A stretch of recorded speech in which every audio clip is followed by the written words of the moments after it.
사주 인문학 강의. 오늘은 오행의 특성과 상생, 상극에 대해서 알아보도록 하겠습니다. 가장 사주 인문학에서 기본이 되는 공부이니 하나씩 알아보도록 하겠습니다.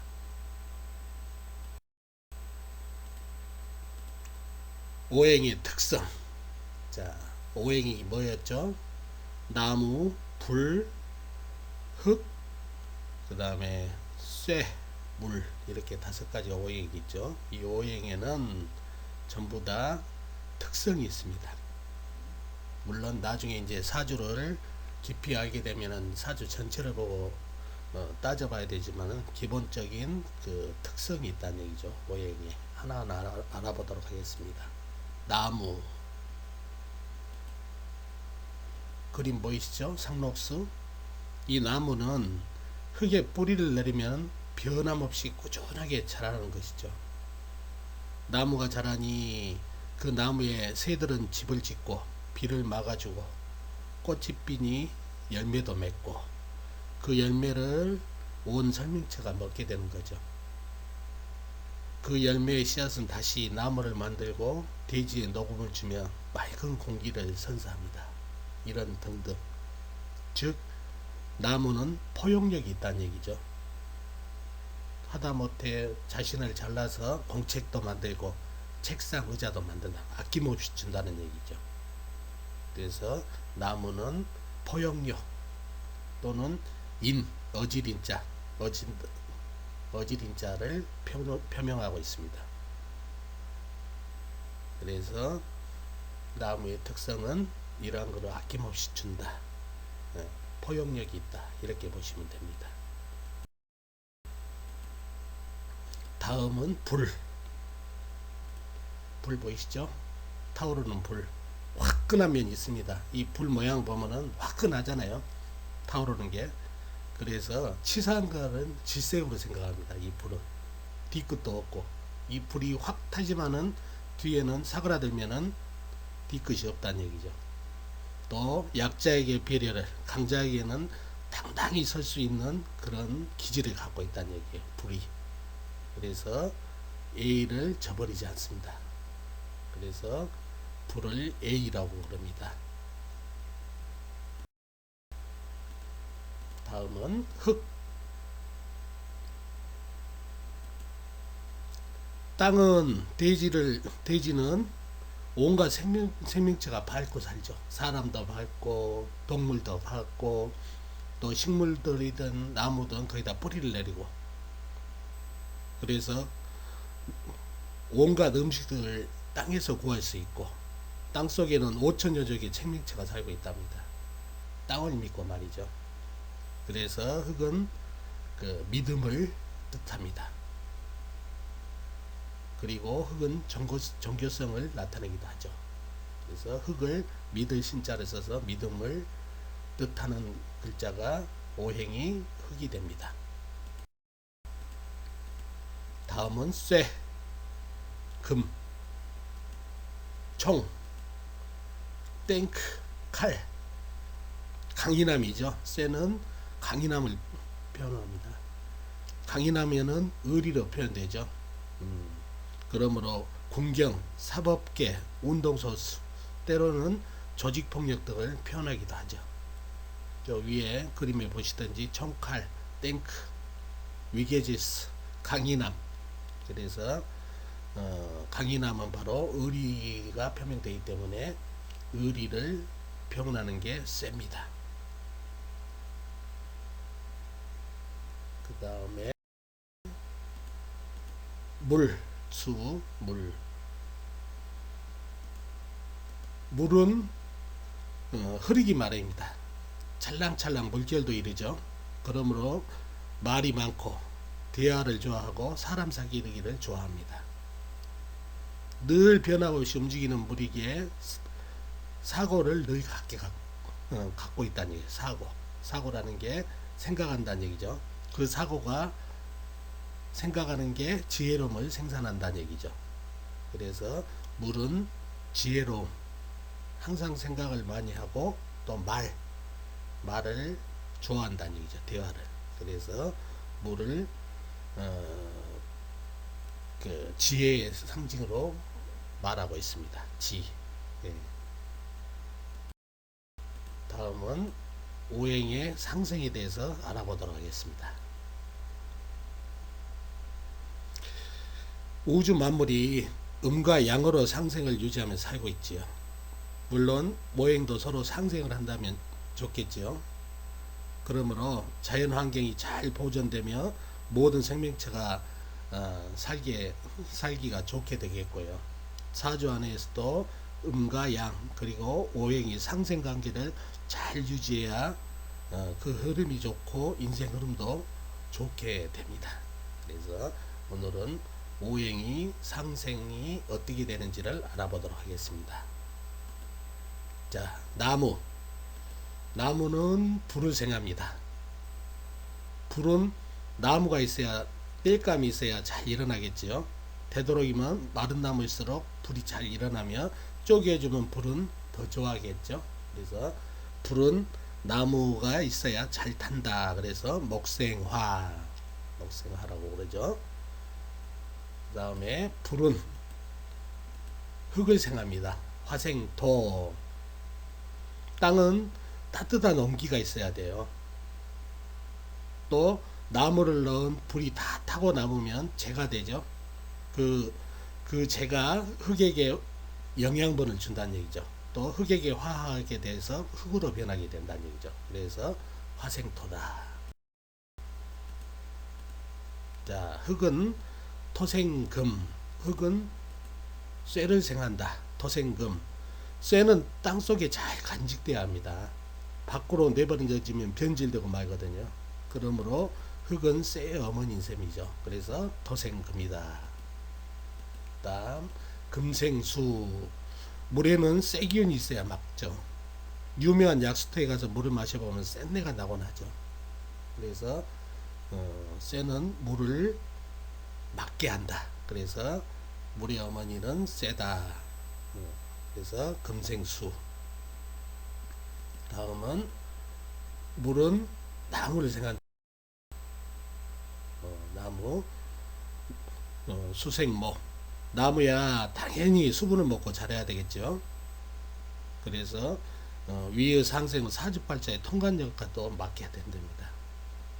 그래서 다시 한번 보면은 나무는 불을 생하고 불은 땔감이 있어야 된다는 얘기죠. 불은 화생토에서 흙을 생하고 불이 땅에게 따뜻함도 주고 불이 타고 남은 재가 흙에게 영양분도 주고 흙으로 화하게 된다는 얘기죠. 그래서 화생토. 또 토는 토생금 해가지고 쇠는 흙 속에 잘 간직되어 있어야 그게 변질이 안 되고 온전히 살아남을 수 있다는 얘기죠. 또 금생수. 금은 물을 생해준다. 쇠가 있어야 물은 혼탁해지지 않고 맑아진다는 얘기죠. 그 다음에 수생목이라. 나무는 물을 먹어야 살 수 있다. 이렇게 해서 서로 상생. 목생화, 화생토, 토생금, 금생수, 수생목. 이렇게 상생 구조가 되어 있다는 얘기죠. 그래서 이거를 잘 이해를 하시고 외우셔야 됩니다. 자, 꼭 상생만 존재하느냐? 역이론도 있죠. 역이론. 나무가 불을 생한다 했는데 이건 차후에 얘기했지만 이런 것도 있다는 얘기예요. 불이 나무도 생할 수 있다는 얘기예요. 왜? 나무가 너무 젖어 있다면은 나무를 말려줘야, 햇빛으로 말려줘야 되니 화생목이 될 수도 있다는 얘기죠. 거꾸로. 그 다음에 물이 너무 많아서 불이 꺼질 형국이라면은 흙으로 물을 막아야 된다는 얘기죠. 토생화라는 얘기죠. 토생화. 물이 범람할 때 흙이 물을 막아주면서 불을 살려주니까 화생토다는 얘기죠. 또 불이 너무 퇴가해서 쇠가 녹을 형격이 되면 물이 불을 잡아줘야 되니까 수생금이요. 수생금. 금생수가 아니라 수생금도 될 수 있다는 얘기죠. 불이 너무 강해야죠. 쇠를 녹이려면 물이 식혀주고 불을 견제해주니까 수생금도 될 수 있다는 얘기예요. 이렇게 상생 구조가 역이론도 발생할 수 있다는 것도 머릿속에 그려주시면 되겠네요. 다시 말씀드리지만은 이론은 한계가 있어요. 그러므로 자연의 깊이를 생각하고 숙지를 하셔야 됩니다. 그래야 어떤 사주 형국을 보셔도 오행의 상생의 정확한 움직임을 보시기에 되게 될 수 있죠. 다음은 오행의 상극에 대해서 알아보도록 하겠습니다. 오행이 상생만 이룬다면 얼마나 좋겠습니까? 그러나 그렇지 않죠. 서로 싸워 빼앗아 먹기도 하고 지배하기도 한다는 얘기죠. 한 가지 오행이 태가하면 그것을 견제도 해줘야 중화가 될 수 있다는 얘기죠. 그래서 너무 빼앗기기만 한다면 오행은 균형을 잃게 된답니다. 그래서 반드시 상극도 있어야 된다는 얘기죠. 거기 오행이 거기 어떤 건지 한번 알아보도록 하겠습니다. 나무는 흙을 극합니다. 나무는 흙의 영양분을 빨아먹고 살죠. 그러므로 나무가 지나치게 영양분을 빨아먹으면 흙은 있지만 죽은 흙이 되는 겁니다. 그래서 먹국토, 인삼밭에 한번 심고 재배를 하면 몇 년간 그 땅에 인삼을 모시는 거 보셨죠? 그만큼 흙의 영양분을 빨아먹다는 얘기죠. 빼앗겼다는 얘기예요, 나무한테. 그래서 먹국토가 됩니다. 다음은 토국수. 흙은 물을 극한다. 토국수. 흙은 물을 흡수해버리죠. 심지어는 물을 막아버린다는 얘기죠. 댐이나 저수지, 호수, 이거에서 연상하면 되겠죠. 그 물을 막아 흐르지 못하게 하면은 물은 썩어버리고 죽게 된다는 얘기죠. 그래서 물의 천적은 흙이 되는 겁니다. 다음은 수국화. 물은 불을 극한다. 불이 나면 물로 꺼버리죠. 그러니까 역시 불의 천적이 물이 되는 거죠. 물은 불을 꺼버린다는 얘기죠. 또 불은 금극, 화극, 화극금. 불은 쇠를 극한다는 얘기죠. 불은 쇠를 여지없이 녹여버려요. 쇠라는 거는 본디 서리와 같이 찬성질이 있는데 열기가 있으면은 쇠의 성질이 있고 변질되기 딱 좋죠. 대장간이나 제철소, 용접 등을 연상하면은 이해가 가실 거예요. 화극금. 다음에 금은 나무를 극한다. 금극목. 자, 나무가 금이 나무를 극한다. 도끼로 나무를 자른다고 생각하면 되겠죠. 또 톱으로 나무를 이렇게 베어내는 거. 나무를 제목에 쓰려면은 다듬어야 하듯이 이 쇠가 나무를 다듬어주는 역할을 한다는 얘기죠. 그래서 쇠는 나무를 자른다. 금극목. 그래서 이렇게 극관계가 이루어진다. 한번 볼까요? 나무부터 보죠. 나무는 흙을 극한다. 먹국토. 토는 물을 막는다. 토국수. 다음은 수국화. 물은 불을 꺼버린다. 그 다음에 화극금. 불은 쇠를 녹여버린다. 그래서 극이란 얘기죠. 그 다음에 금은 쇠는 나무를 극한다. 금극목. 쇠는 나무를 도끼로 잘라버린다든가 그 다음에 톱으로 썰은 극관계가 된다는 얘기죠. 이렇게 오행의 상생과 상극이 적절하게 이렇게 이루어지면서 자연이 유지가 되는 거죠. 그래서 상극도 마찬가지 5가지 상극에서 머무르면 안 된다는 얘기죠. 이 5가지는 상극의 맛에 불과한 거예요. 무한한 변화가 벌어진다는 얘기죠. 그래서 절대 몇 가지 외워가지고 통변하는 하는 것은 불가합니다. 이해하려는 깊이를 지니셔야 된다는 얘기죠. 예를 들어서 아까 얘기한 대로 목국토 했는데 목국토가 목생토도 될 수 있다는 얘기예요. 목생토도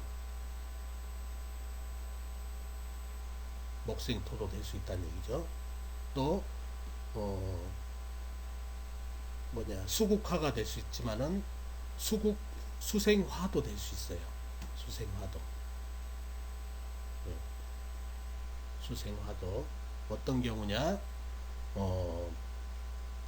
불이 너무 강해가지고 치열해가지고 모든 것을 다 태워버리려고 할 때 물이 적당하게 불을 통제해주면 불이 적당한 온도를 유지해서 살기 좋은 현상이 되는 것 같다는 얘기죠. 그래서 생은 다 생이 좋다, 극이 다 극이 좋다가 아닙니다. 생이 좋을 때도 있고 생이 나쁠 때도 있고 극이 좋을 때도 있고 극이 나쁠 때도 있다는 얘기죠. 여기서 알아야 될 거는 생은 수생목, 목생화, 화생토, 토생금으로 금생수로 이렇게 계속 돌아가는 게 생이고, 극이라는 거는 목국토, 토국수, 수국화, 화극금, 금극목 이런 게 있다는 거를 아시면 된다는 얘기죠. 나무는 불을 생하고 불은 흙을 생하고 흙은 금을 생하고 쇠를 생하고 금은 수를 생하고 물을 생하고 물은 다시 나무를 생하는구나, 이거를 아시고, 또 극이라는 거는 목국토, 나무는 흙을 극하구나, 또 토국수, 흙은 물을 극하는구나, 수국화, 불은 물이 꺼버리는구나, 물이 불을 극하는구나, 화극금, 불이 금을 극하는구나, 불이 금을 녹이는구나, 또 금극목, 그래서 나무는 쇠가 극하는구나, 이런 거를 아시고, 왜 극하는지, 극함이 좋은 건지, 좋을 때도 있고 나쁜 것이 어떤 거 있는지 자연에서 한번 또 찾아보는 습관을 가지시면 좋겠네요. 생도 마찬가지고요. 아셨죠? 예, 오늘 강의